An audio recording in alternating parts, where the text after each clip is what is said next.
माननीय श्री उमेश भाई पटेल। अध्यक्ष महोदय जी, मैं महामहिम राष्ट्रपति जी के संबोधन पर अपने विचार साझा करने के लिए खड़ा हुआ हूं।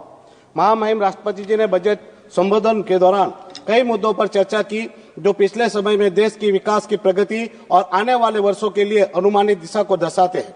अध्यक्ष महोदय जी, मुझे बहुत भारी मन से आपको सूचित करना है कि मेरे क्षेत्र को माननीय राष्ट्रपति द्वारा उनके संबोधन में उल्लेखित लगभग सभी मानकों पर हमारे प्रशासन द्वारा पीड़ित किया जा रहा है।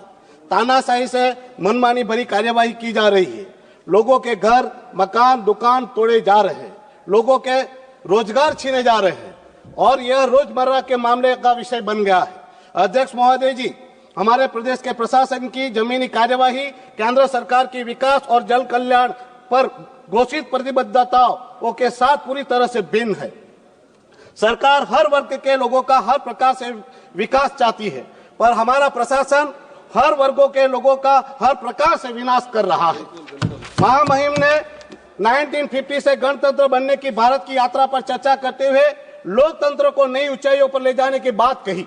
हमारे प्रदेश प्रशासन ने लोगों के चुने हुए प्रतिनिधि सांसद जो इस सदन का प्रतिनिधित्व करता है, ऐसे सांसद जो इस सदन का प्रतिनिधित्व करता है, ऐसे सांसद तक को सार्वजनिक कार्यों और बैठकों में सभी भागीदारी से व्यवस्थित रूप से बाहर कर दिया है। सदन का अपमान है। अध्यक्ष महोदय जी, मुझे अभी हाल में जो 26 जनवरी यानी कि हमारे लोकतंत्र के महान पर्व गणतंत्र दिन के हमारे प्रदेश के सरकारी कार्यक्रम में आमंत्रित तक नहीं किया गया।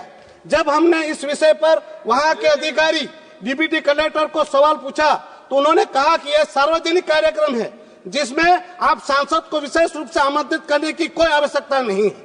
जब हमने उनको पूछा कि दूसरे प्रतिनिधियों को आमंत्रित किया गया है, मुझे क्यों आमंत्रित नहीं किया गया, तो अधिकारी ने मुझे जेल में डालने की बात कही। महोदय जी, ये मेरे साथ पहली बार नहीं था। इससे पहले 19 दिसंबर हमारे प्रदेश का मुक्ति दिवस का अवसर था। उस दिन भी मुझे सरकारी कार्यक्रम में आमंत्रित नहीं किया गया।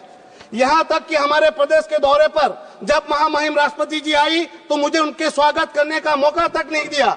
मेरी 1000 विनती के बावजूद मुझे महामहिम से मिलने तक नहीं दिया गया।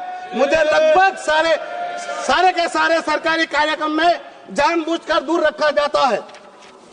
अध्यक्ष महोदय जी, हमारा प्रशासन मुझे बार बार नीचा दिखाने का प्रयास करता है और मुझे अपमानित करने का कार्य करता है। क्या ये केवल सांसद के रूप में मेरे अकेले का अपमान है? क्या ये लोकतंत्र का अपमान नहीं है? क्या ये मेरे प्रदेश के लोगों के अपमान नहीं है जिन्होंने मुझे चुनकर यहाँ भेजा? बल्कि ये मेरा ही नहीं, ये मेरे प्रदेश का ही नहीं, ये अपमान पूरे सदन का है, क्योंकि हम इस सदन का प्रतिनिधित्व करते हैं। साथ ही ये अपमान है यशस्वी प्रधानमंत्री नरेंद्र भाई मोदी जी का, जो हमारे सदन के नेता है।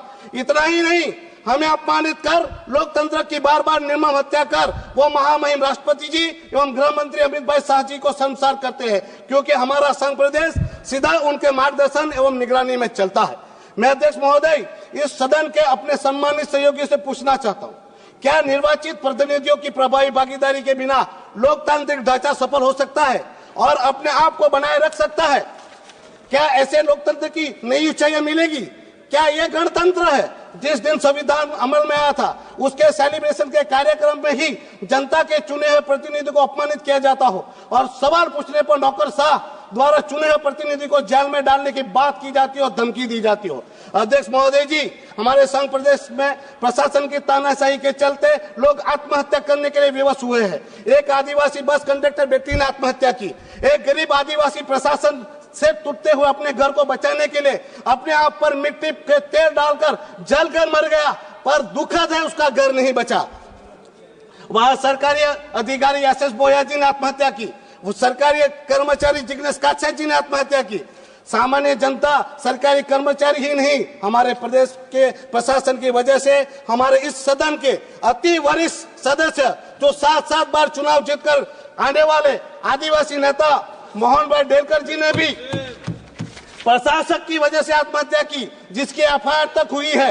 ये प्रशासक, उनका प्रशासन अभी भी सुधर नहीं रहा है। अभी की एक वारदात बताना चाहता हूँ। मेरे संसदीय क्षेत्र दीव की गांधीपुरा विस्तार में रहने वाली एक दलित एससी जाति की गरीब कल्पनाबेन बीका जादव की बात करना चाहूंगा।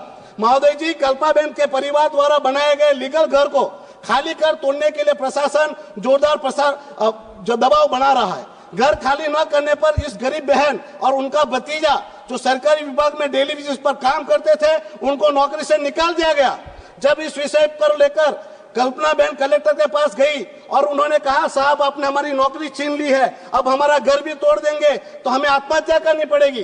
तो उस कलेक्टर ने उस आदिवासी बहन से कहा, मर जाओ, मेरा नाम लिख कर मर जाओ, मुझे कोई फर्क नहीं पड़ता, तुम्हारा घर टूट कर रहेगा।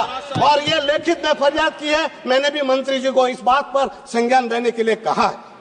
लोकतंत्र की हत्या है यह महामहिम जिन्हें देश के गरीब लोगों को घर देने के सरकार के महान संकल्प से अवगत कराया, लेकिन हमारा प्रशासन लोगों के बने बनाए घरों को, मकानों को तोड़कर सरकार के महान संकल्प का सत्यानाश कर रहा है। उनसे भी ऊपर है, वो रात को सपना देखते हैं और सुबह तक हमारे प्रदेश का वो सपना कायदा बन जाता है। हमारे प्रदेश में कौन सा घर कैसा बनेगा, कलर उसका कैसा रहेगा, वो दुकान कैसी बनेगी, दुकान का कलर कैसा बनेगा रहेगा, वो सब प्रशासन नक्की करता है। सर मैं पूरा ही कर रहा हूँ। लोगों को धमकाकर डराकर जबरन अपने फैसले सौंपे जा रहे, ना माने तो घर मकान दुकान तोड़ने की धमकी दी जाती है। धमकी ही नहीं, घर मकान दुकान तोड़े भी जाते हैं, लाखों के दंड की नोटिस भेजी जाती है और दंड वसूले जाते हैं, फिर उनके काम धंधों को सीज किया जाता है। ऐसे अवैध कार्य करने पर कोर्ट ने भी काम धंधों को सीज किया जाता है। ऐसे अवैध कार्य करने पर कोर्ट ने भी उनको फटकार लगाई है, लेकिन वो सुधरने का नाम नहीं ले रहे। महोदय जी, ये आखिरी बात कहकर मैं पूरा कर रहा हूँ। अध्यक्ष महोदय जी, संविधान के निर्माता बाबा साहेब आम्बेडकर जी ने कहा था कि भारत तब तक वास्तव में स्वतंत्र नहीं हो सकता जब तक असली शक्ति लोगों के